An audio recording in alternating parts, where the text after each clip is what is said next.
जीवन तो माना जाएगा जब आपने जीते जी सबका भला किया, एक अच्छा जीवन जिया, सच्चाई अच्छाई के साथ जिए, ईमानदारी के साथ अपने सारे कर्तव्यों को पूरा किया।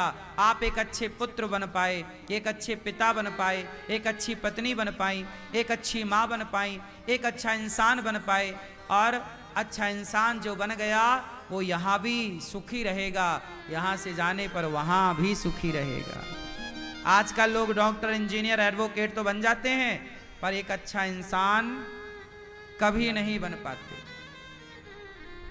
एक अच्छा डॉक्टर मिल सकता है आपको, एक अच्छा एडवोकेट मिल सकता है आपको, एक अच्छा जज मिल सकता है आपको, एक अच्छा साइंटिस्ट मिल सकता है आपको, एक अच्छा पायलट मिल सकता है आपको, एक अच्छा इंजीनियर मिल सकता है आपको, लेकिन इस भरी दुनिया में जाके ढूंढो कि एक अच्छा इंसान कौन है। बहुत मशक्कत करनी पड़ेगी तब एक अच्छा इंसान कहीं पाओगे। हाँ या ना? आज लोग अच्छा इंसान कहां बन रहे हैं? एक अच्छा बिजनेसमैन मिल जाएगा आपको, एक अच्छा व्यापारी आपको मिल सकता है, एक अच्छा बिजनेसमैन मिल सकता है आपको, एक अच्छा इंसान लाओ ढूंढ कर कहां है एक अच्छा इंसान। हे विधाता, हमें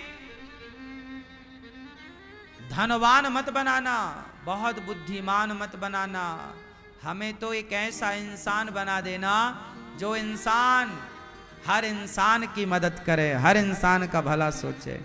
एक अच्छा इंसान ही हर इंसान की मदद कर सकता, वरना ये संसार फंस गया है रे भैया दलदल में।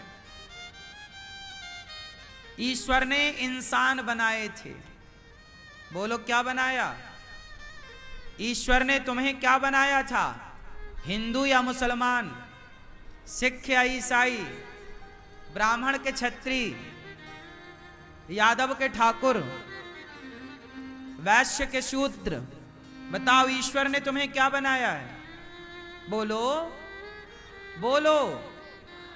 ना तो ईश्वर ने तुम्हें ब्राह्मण बनाया, ना क्षत्रिय, ना वैश्य, ना शूद्र। ना तो ईश्वर ने हिंदू बनाए, ना मुसलमान, ना सिख, ना ईसाई, ना यहूदी, ना पारसी। ईश्वर ने तो इस संसार में अच्छे इंसानों को भेजा था, इंसान बनाकर भेजा था। यहां जातियों के, धर्म, मजहब, पंथों के दल दल में हम सब उलझते चले गए और इंसान ही इंसान का दुश्मन होता चला गया। इंसान ही इंसान के प्राणों का प्यासा होता चला गया। लड़ते गए, लड़ते गए, लड़ते गए। अमेरिका में कौन है? बोलो। लंदन में, अमेरिका में, सब जगह ईश्वर ने इंसान भेजे थे। हाँ या ना? बोलो मेरी मां। ईश्वर ने क्या बनाया है? ईश्वर ने इंसान बनाए थे, लेकिन इंसान जब यहां आया तो वो बट गया, छोटा सा हो गया। मैं इस धर्म का हूं, मैं इस मजहब का हूं, मैं इस जाति का हूं। कोई नहीं कहता कि मैं इंसान हूं। लोग कहते हैं मैं यादव हूं, मैं ठाकुर हूं, मैं फला हूं, मैं फला हूं, मैं जाट हूं, मैं गुज्जर हूं, मैं ये हूं, मैं मुसलमान हूं, मैं हिंदू हूं, मैं ब्राह्मण हूं, मैं अंग्रेज हूं। कोई नहीं कहता कि मैं इंसान। क्यों नहीं कहता? क्योंकि इंसान अब रहे ही कहां। अब तो केवल इंसानों के पुतले हैं। अब इंसान कहां रहे? कहां हो तो ले आओ ढूंढ के। अब इंसान कहां रहे? अब तो ब्राह्मण हैं, क्षत्रिय हैं, वैश्य हैं, शूद्र हैं, हिंदू हैं, मुस्लिम हैं, सिख हैं, ईसाई हैं। अब तो ये लोग हैं, अब इंसान नहीं। अब इतनी दरारें पड़ चुकी हैं, इतना बंटवारा हो चुका है कि अब सबको एक कर पाना भी कठिन है। अब इंसानों को इंसान बना पाना कठिन है। अब इंसान इंसान है ही नहीं तो क्या बना है। इसलिए ईश्वर से यही प्रार्थना है कि प्रभु हमें मत बांटो मजहब पंथ धर्म में, हमें मत बांटो जातियों में, हम तो अच्छे इंसान ही अच्छे हैं। हमें मनुष्य रहने दो, हमें इंसान रहने दो।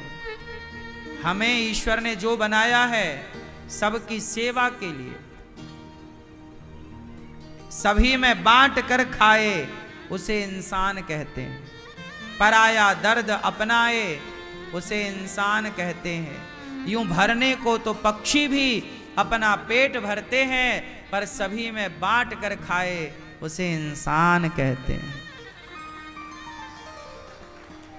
कभी आप लोग एकांत में बैठकर सोचना कि आप इंसान बचे हो कुछ परसेंट या पूरे ही बदल गए हो। इंसान जब आपको ईश्वर ने बनाया, इंसान बनाया ना, ईश्वर ने क्या बनाए? मनुष्य बनाए। बड़े भाग्य मानुष तन पावा। जब आप मनुष्य बने, इंसान बने, तो बताओ तब आपके अंदर नफरत थी? उत्तर दो। जब आप इंसान बने, छोटे थे, जब आपने होश संभाला, चलना शुरू किया, खाना शुरू किया, तो क्या आपके अंदर कोई घृणा थी? बोलो बोलो। कोई नफरत थी? बोलो। इंसानों के प्रति नफरत थी क्या? द्वेष था क्या? ये बच्चे क्या किसी का खून बहाना चाहते हैं? बोलो, उत्तर दो। इंसान कैसे होते हैं? यदि इंसानों को देखना हो तो 4 साल के बच्चे को देख लेना, वह पूरा इंसान होता है। 4 साल का बच्चा पूरा, बोलो, पूरा इंसान है। लेकिन जैसे जैसे वो उम्र में बढ़ेगा, जैसी जैसी संगति में जाएगा, वो इंसान से वो हो जाएगा जो उसकी संगति है। अब वो रहा ही नहीं। अब तो वो हो गया जिसकी उसने संगति की।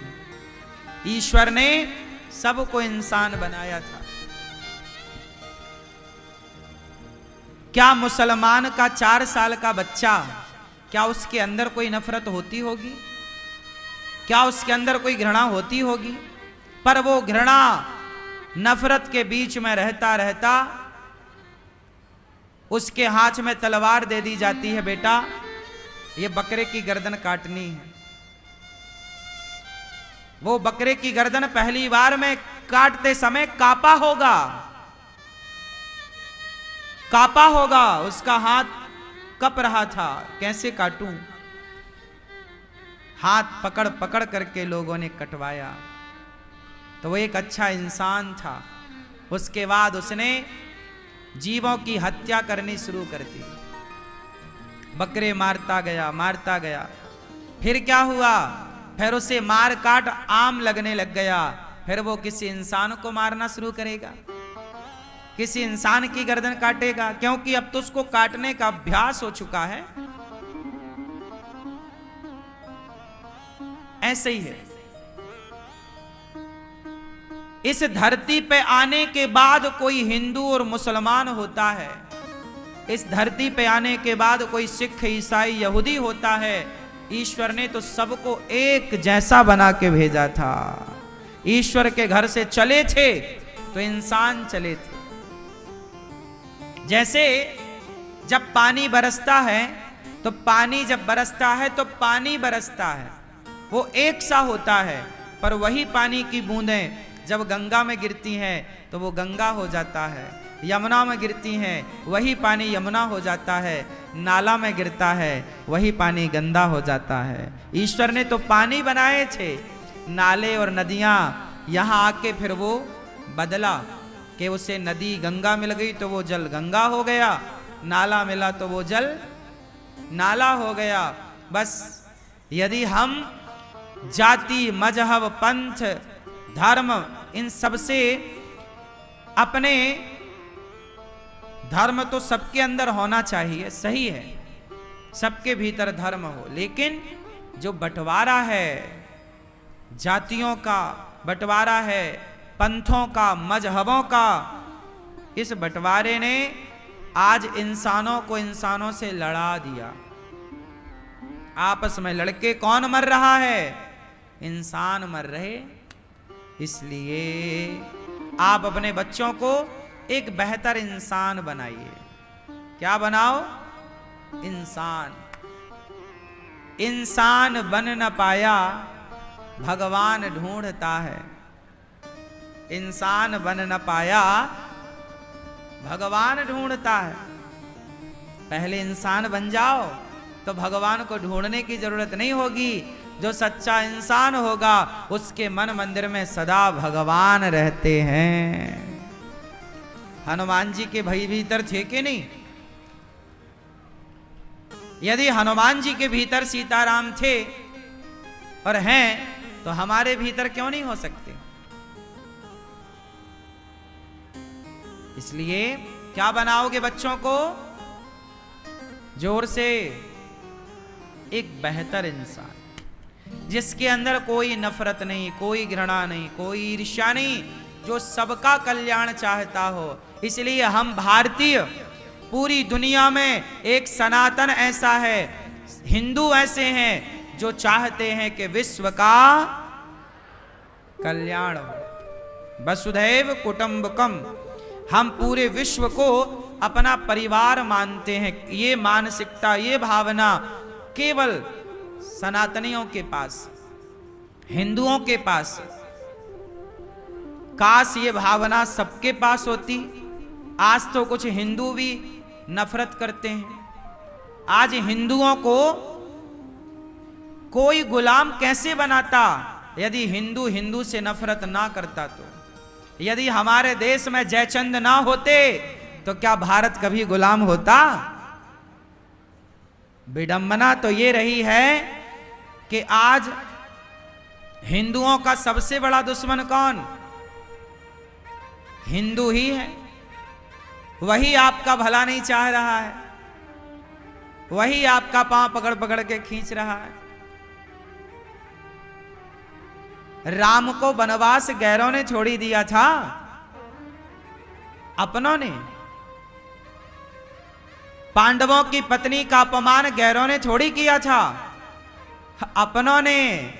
क्या बताएं, सदियां इस बात की गवाह हैं, युग इस बात के गवाह हैं कि क्षति जब हुई तो दूसरों के कारण नहीं, अपनों के कारण हुई है।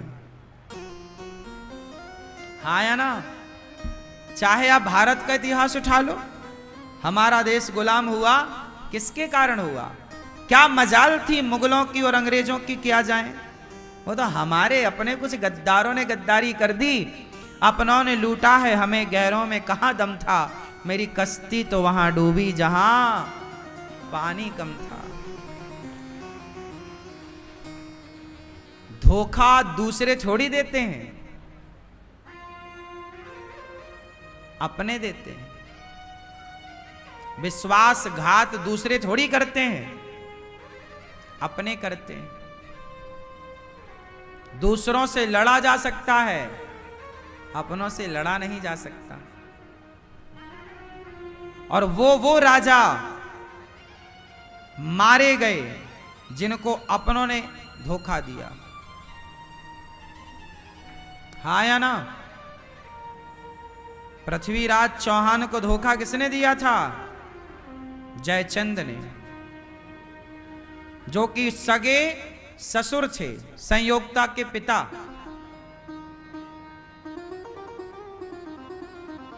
झांसी की रानी को धोखा किसने दिया? अपने सलाहकारों, मंत्रियों ने, अपने लोगों ने। इसलिए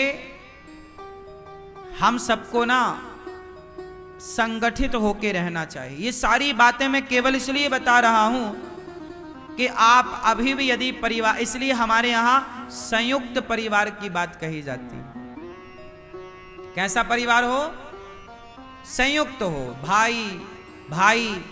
एक आजकल 2 भाई हैं तो घर में 2 बहुएं हैं, ये 2 बहुएं ठीक से नहीं रह पा रही हैं। 2 भाई ठीक से नहीं रह पा रहे हैं, हाँ या ना? आपस में लड़ रहे हैं, आपस में एक दूसरे के दुश्मन हैं। अरे भाई, काहे लड़ते हो इतना? क्या पाओगे लड़कर? जहां सुमति तहां संपत्ति नाना। जहां एकता है, जहां एक दूसरे के प्रति प्रेम है, वहां संसार की सब खुशी समृद्धि तुम्हारे आंगन में लौटेगी। जब आपस में लड़ोगे तो खुशियां हाथ जोड़कर विदा हो जाएंगी, तुम्हारे घर क्यों रहें? इसलिए मिलजुल के रहो।